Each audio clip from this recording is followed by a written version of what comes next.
Je voudrais lire un psaume. Il n'est pas trop court, il n'est pas trop long, juste quelques 23 versets qui vont nous parler, mais je veux prendre juste quelques minutes.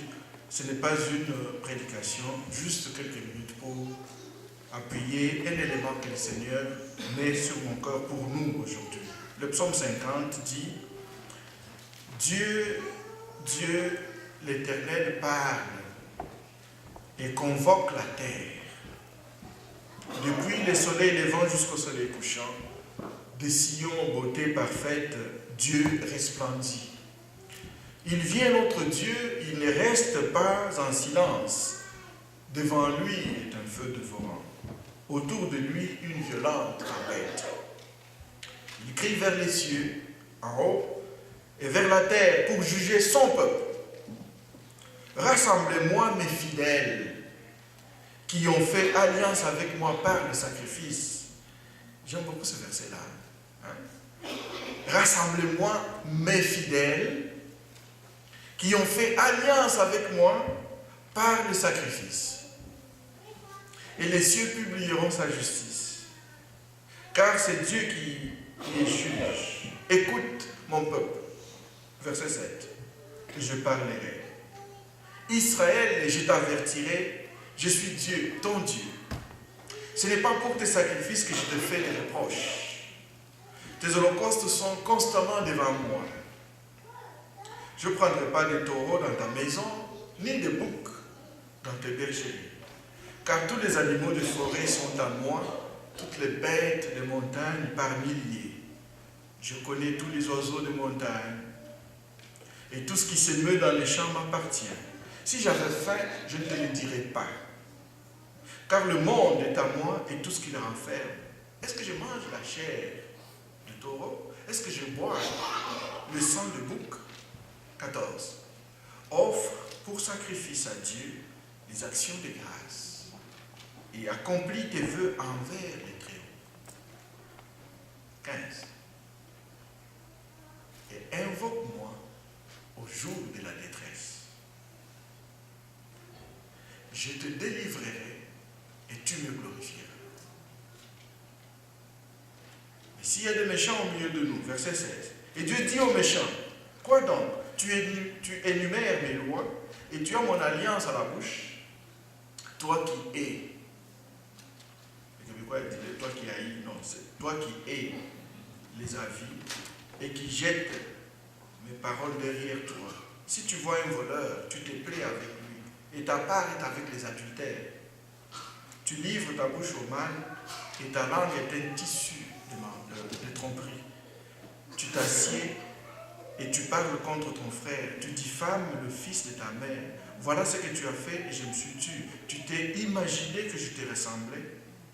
Moi, mais je vais te reprendre et tout mettre sous tes yeux. Prenez-y donc garde, vous qui oubliez Dieu, de peur que je ne déchire sans que personne délivre. 23. C'est lui qui offre pour sacrifice les actions de grâce me glorifie. Et à celui qui veille sur sa voie, je ferai voir le salut de mon Dieu. Amen. Amen. Bien-aimés, retenez le verset 23, mais aussi retenez le verset 14 et 15. Pourquoi est-ce que c'est devenu... Nous sommes en train de développer une tradition au sein de notre Église. Une tradition, c'est quoi? C'est une répétition des faits, des actes. Finalement, ça devient une tradition. Elle est des fois officielle, des fois elle est officieuse. C'est comme ça qu'on dit non, chez nous, on fait comme ça. On dit souvent, on fait comme ça. Mais qui a dit? Ça a commencé comment? Pour qu'on fasse comme ça. Lorsque nous disons qu'aux 2 mois, le dernier dimanche de chaque 2e mois, nous nous rassemblons pour louer et adorer le Seigneur. Qu'est-ce que cela veut dire? Pourquoi est-ce qu'il faut le faire? Parce que dans les Écritures, c'est très clair pour tous que Dieu, lorsqu'on revient vers lui pour lui dire merci, Dieu aime ça. Amen. Amen.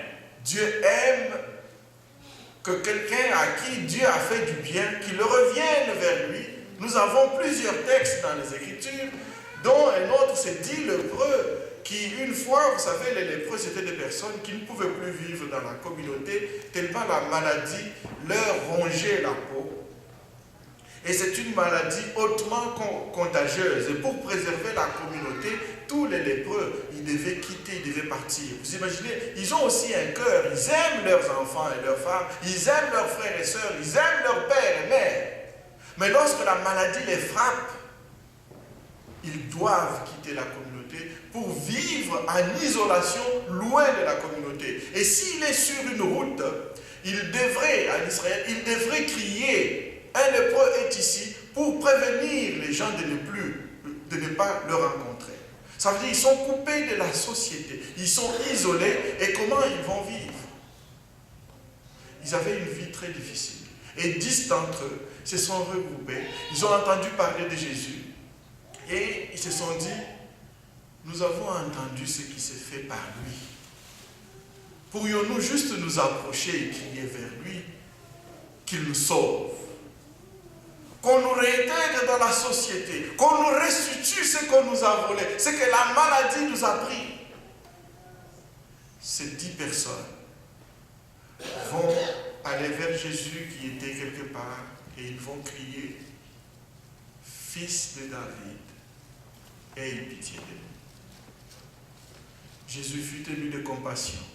De loin, sans même le toucher, pour ces groupes-là particulièrement, sans même le toucher, il leur dit, allez vous montrer au sacrificateur au temple, parce que c'était la règle.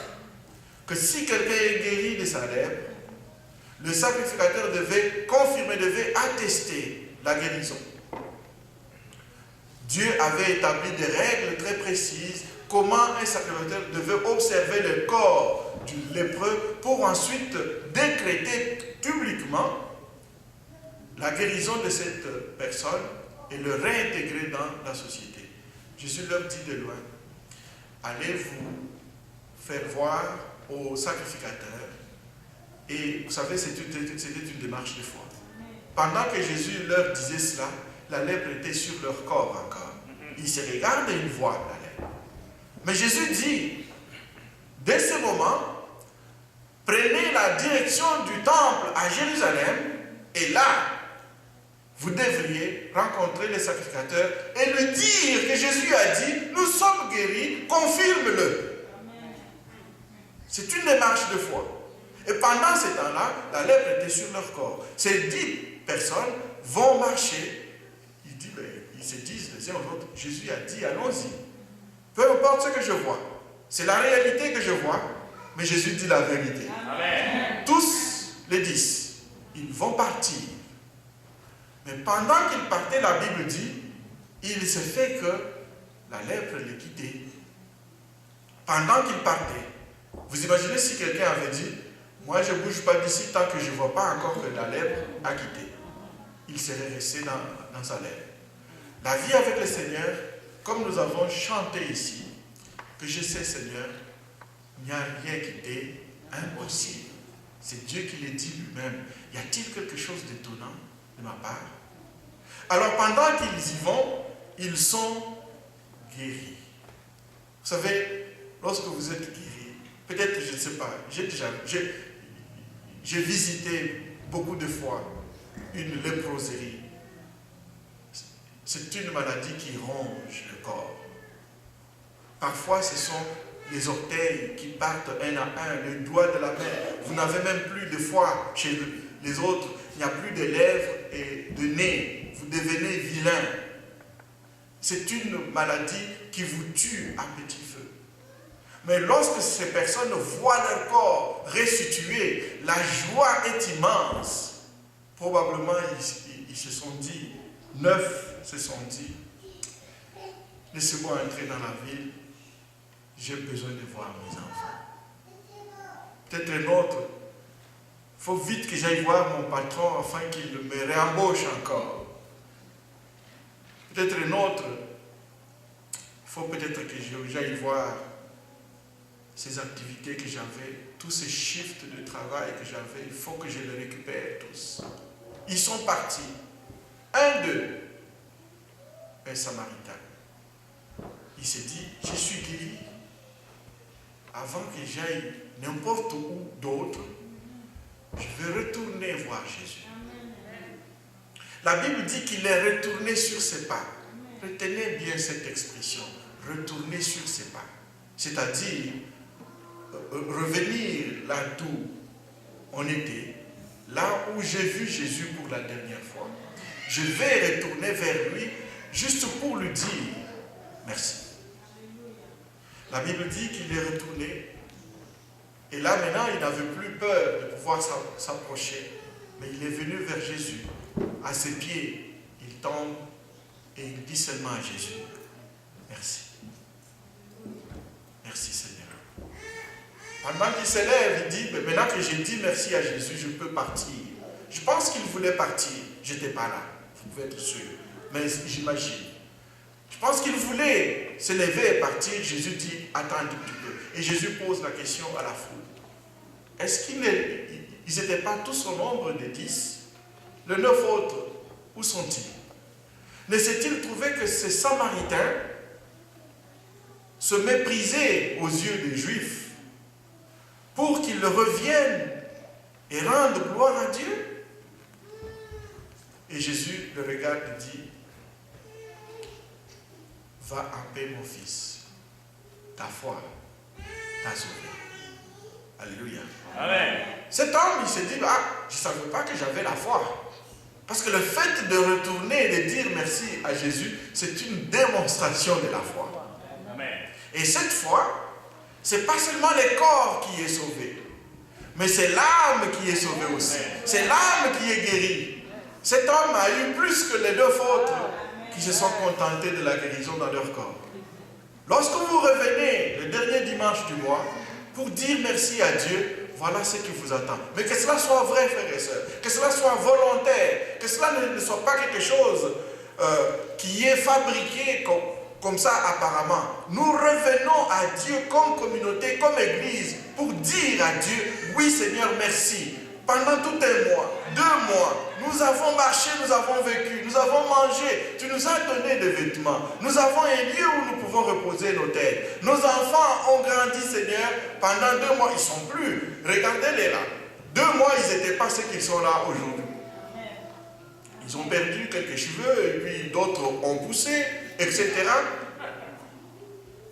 Ils sont différents, Seigneur, nous te disons merci. Je suis allé au travail, tu m'as donné la force d'y aller. Je suis allé à l'école, tu m'as donné l'intelligence et la force. Seigneur, je reviens te dire merci. J'ai mangé à ma faim. Savons-nous, frères et sœurs, combien d'hommes et de femmes sur cette terre dorment les ventres vides? Mais toi, tu en as même jeté de nourriture.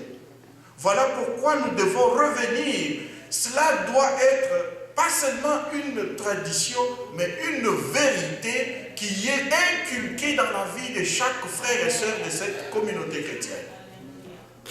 Nous revenons dire merci à notre Dieu.